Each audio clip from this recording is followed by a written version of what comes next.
On 1 July 1916, at 7:30 in the morning, British forces climbed out of their trenches along a 20-mile front in northern France and walked toward the German lines. By the end of that day, 57,470 British soldiers had been killed, wounded, or were missing. It was the single bloodiest day in the history of the British Army. The Battle of the Somme had begun.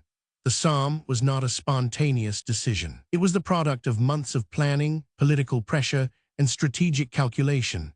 The French army was being bled to death at Verdun, where the Germans had launched a massive offensive designed to exhaust France into collapse. The British, still building their mass volunteer army into a fighting force, were asked to relieve the pressure. The Somme was their answer.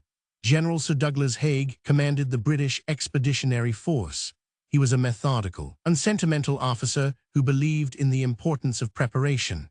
The plan called for a week-long artillery bombardment to destroy the German wire, collapse the dugouts, and kill the defenders before the infantry advanced.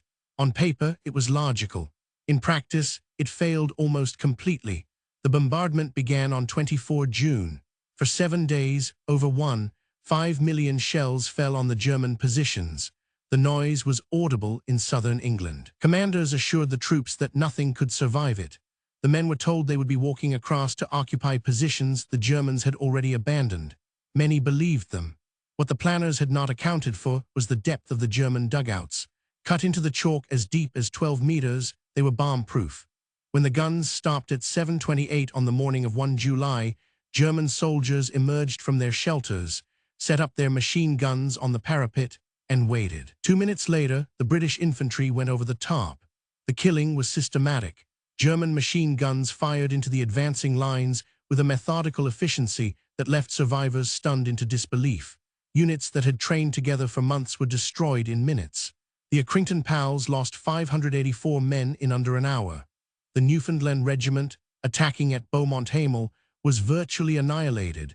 710 men went over the top. 68 were left standing. The officers who led the first waves were killed almost immediately. A few units achieved their objectives. On the southern end of the line, where the French had provided better artillery support and the terrain was different, British troops pushed forward successfully. But in the center and north, the attack collapsed. The generals, receiving confused and contradictory reports through slow communication channels, continued to commit reserves. The casualties mounted through the afternoon and evening. Haig's diary entry for the evening of 1 July recorded that the situation was not critical and that the army had fought well. It was a remarkable disconnect from what had actually occurred. The full scale of the disaster took days to become clear. Casualty lists filled newspapers across Britain. Families waited for letters that never came. The volunteers who had answered Kitchener's call in 1914 had been consumed in a single morning. The battle continued for 4.5 months. By the time it ended in November 1916, the British had advanced roughly 7 miles at a cost of 420,000 casualties. The French lost another 200,000. German casualties were comparable. The tank made its first appearance on the battlefield in September, a foretaste of the mechanized warfare that would eventually break the stalemate. The village of Pozières changed hands multiple times. Every meter cost lives. The Somme became the defining trauma of the British 20th century.